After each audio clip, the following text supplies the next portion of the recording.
Good day, everybody. This is Yin Yang in California with Morsels of a Thought number 1863.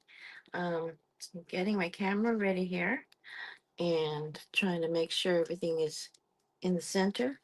I don't know if it is, but we'll see. I'll try. Okay. So we're going to read from Cavino Balaster. I call him Cavino. His name is Cavin Balaster. And he is the author of How to Feed a Brain. He himself was in a horrible accident. He fell from 12 feet and gave himself a horrible, horrible injury that put him in the hospital in a coma.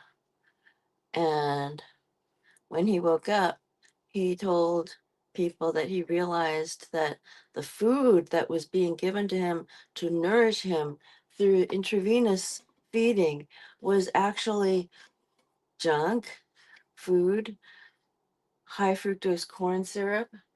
Um, that's terrible. Let's see, where's the book? The book is here somewhere. Shit, where's the book? Come on, I'm reading right. Come on, oh, there. There we go. Here's the book. Found it. And yes, I did wake up late a little bit, but whoops. Well, that's things falling down. Okay, now chapter 4: the outs, foods to exclude. Okay, as stated earlier, everything that we eat or drink is either inflammatory or anti-inflammatory. Now, I went to his website and it does work. Let me see, where is the website name? He's got a website and he's got lots of packets of different kinds of foods to eat and he's got this one, the ins and outs, in color in his on his website, and you'll be able to find it. Let me get the website name. Well, look for the ins and outs, what to include and exclude. You can Google that and see. Okay, the outs, foods to exclude. Sorry. Oh, oh. So, in Morsels of a Thought, we aim to bring you pieces of wisdom, morsels of wisdom, because wisdom is knowing the right things to do. So, if you've got wisdom, it means you know the right thing to do, sort of. And then doing it is creating virtue. So, what you see is wisdom from other people about the food. Like you and I don't know what foods should be put through an intravenous tube. This man knows, so we've got his wisdom coming up. All right, so we're going to try to create virtue on his platform. Yay. Okay, as stated earlier, we create our own virtue, of course, and it is for us. And as stated earlier, the author says, everything that we eat or drink is either inflammatory or anti-inflammatory, and the digestive system is a primary site of inflammation. We also talked about how studies show that even in healthy adults, inflammation anywhere in the body can trigger inflammation in the brain. And especially after an injury, inflammation in the brain is something that we do not want to trigger. Foods to drastically reduce or remove. Some inflammatory foods need little explanation. Still, some other foods are less obvious. These are some inflammatory foods to remove or reduce. In small amounts, these do not seem to be as potentially harmful as the two substances that we want to eliminate 100%, at least temporarily. Remove or reduce processed foods, fast foods, and soda, even diet soda. Unsweetened sparkling water is okay. Reduce or remove or reduce refined sugar like white and brown and even natural sugar. Remove or reduce high fructose corn syrup. Remove or reduce additives, artificial sweeteners, and monosodium glutamate, that's MSG. Remove or reduce all artificial trans fat, including hydrogenated or partially hydrogenated oil. Some less well-known inflammatory foods should also be reduced or removed. Remove or reduce all vegetable oils like canola, soybean, corn, and grapeseed oils. Remove or reduce non-organic soy or soy milk. 98% of soy grown in America is genetically modified and may increase intestinal permeability, leaky gut. Foods to completely remove for at least 60 days. We have only two foods that must be strictly eliminated from our diets, at least temporarily. Remove wheat and any product that includes wheat, wheat flour, yeast, rye, oats, or barley, unless labeled gluten-free. Remove milk and milk products like cream, yogurt, butter, cheese, ice cream, frozen yogurt, etc. In my work with one of the best functional nutritionists and health educators, Andrea Nakayama, I have learned of so many different therapeutic and nutritional guidelines and recommendations. It has become very apparent that we are all different or bio-individual. Foods that are well tolerated by me may not be well tolerated by you. However, two of the foods that are removed, at least temporarily, from every single anti inflammatory protocol that I have seen are wheat and milk, specifically gluten and casein, proteins found in wheat and milk. Casein. Casein. I completely understand that these suggestions may be upsetting to hear, but I would like you to do yourself a favor and stop eating wheat and milk today. Do it cold turkey and do it 100%. This may be the most important thing we can do for our health. We can try reintroducing these foods one at a time after 60 days to see how they are tolerated in our bodies, but we can thrive without them. An amazingly effective method that can be used to curb cravings for foods that are not part of this meal plan is by consuming exogenous ketones, which we will talk about later. Why wheat and milk? When writing what would become the first draft of this book, I was helping guide a brain injury survivor and her family to eat better for brain health. As I wrote, I recalled the difficulties I had giving up some foods, even if it was temporary. My functional neurologist told me that these foods could get in the way of my recovery, and I wanted to give my brain the best shot, so I did what he said. I removed the foods that I was told to, limited others, and I soon began to replace those foods with plenty of what I found to be the right nutrition for my brain, outlined in the ins chapters. Okay. Now, I am reading from Cavin Balaster's book, How to Feed a Brain, Nutrition for Optimal Brain Function and Repair. This is also a book with a foreword by Dr. Datius Kazarian, DHSC, DCMS, who has a book this thick. And his ideas are absolutely in line, I think it's that thick, in line with neuroscience and have the added validation of personal experience. That's by Dr. David Perlmutter, MD, FACN, author of New York Times #1 bestsellers, Grain Brain and The Grain Brain Whole Life Plan. Okay, Grain Brain. All right. There are many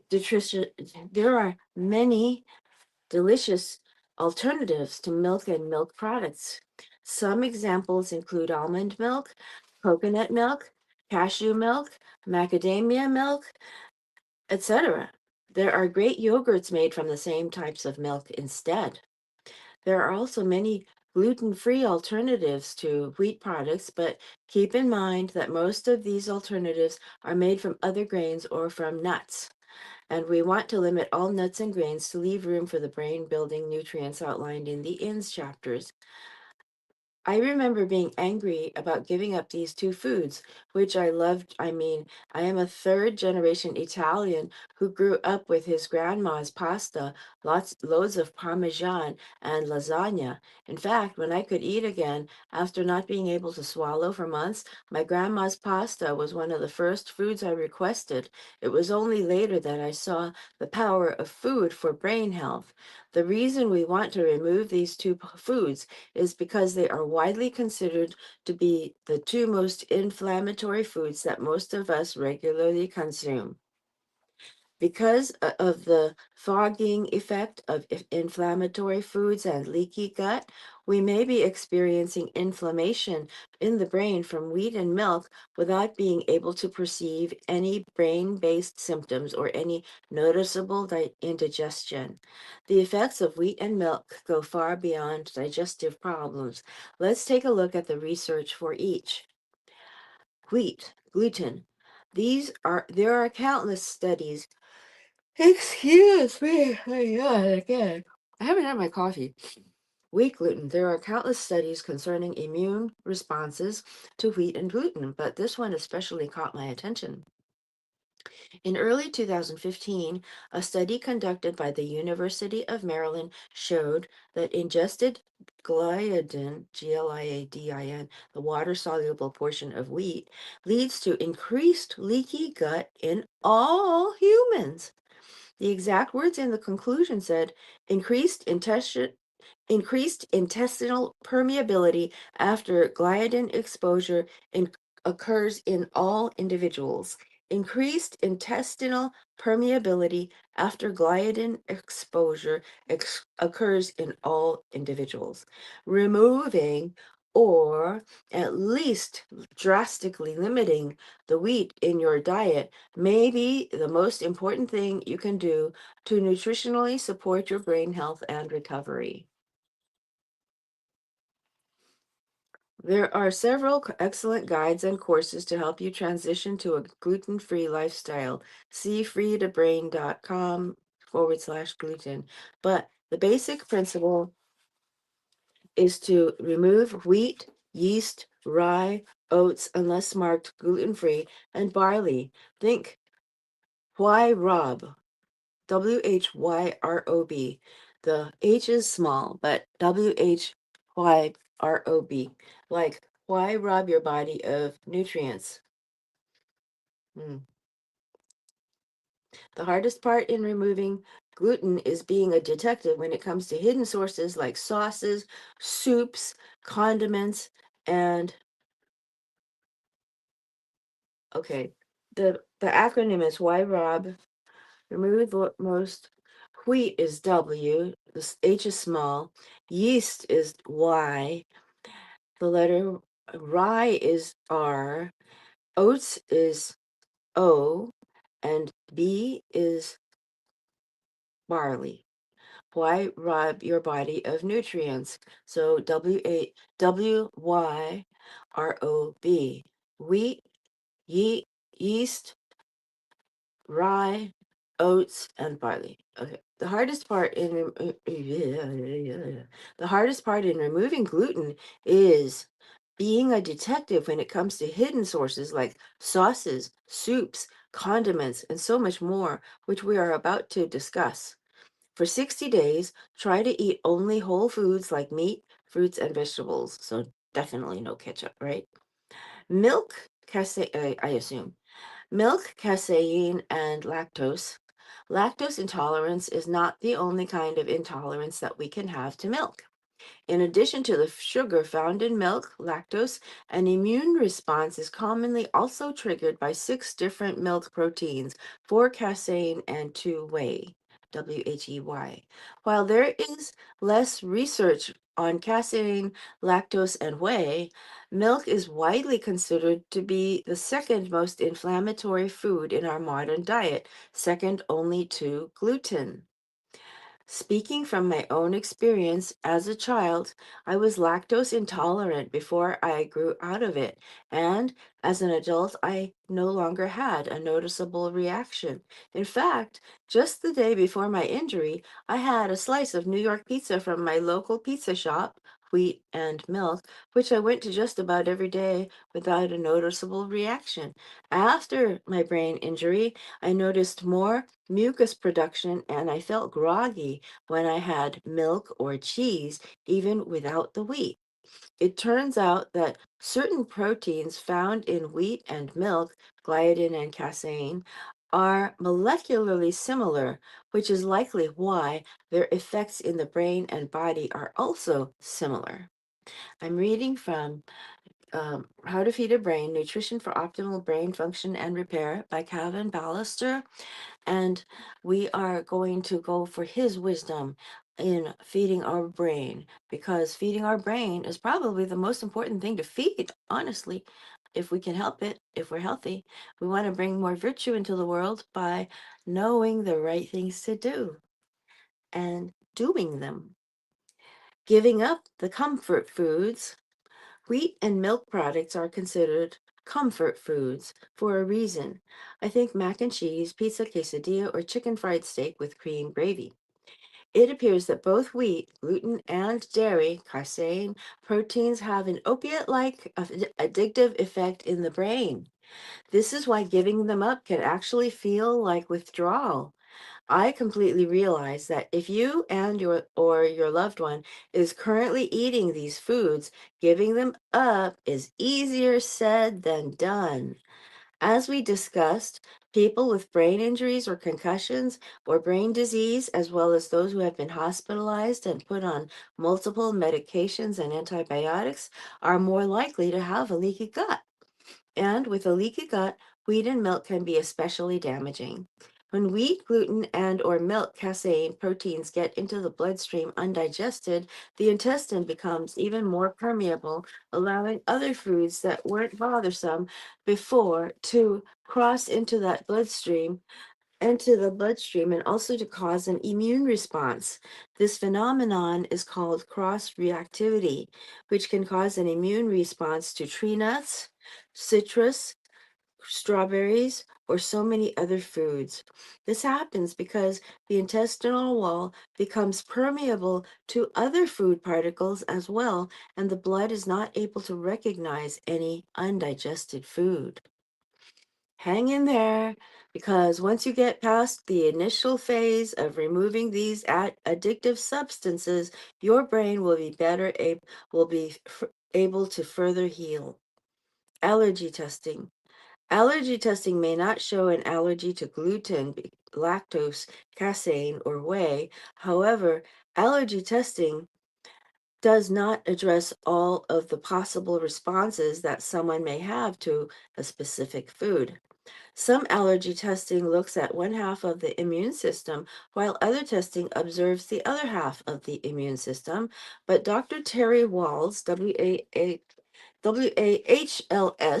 hold on, points out that no test addresses both at the same time, which is which is what is necessary to effectively rule out an allergy or immune reaction. This means that you may test negative for the few possible reactions that the test screens for, when you very well could be having an immune response that is of a type that the test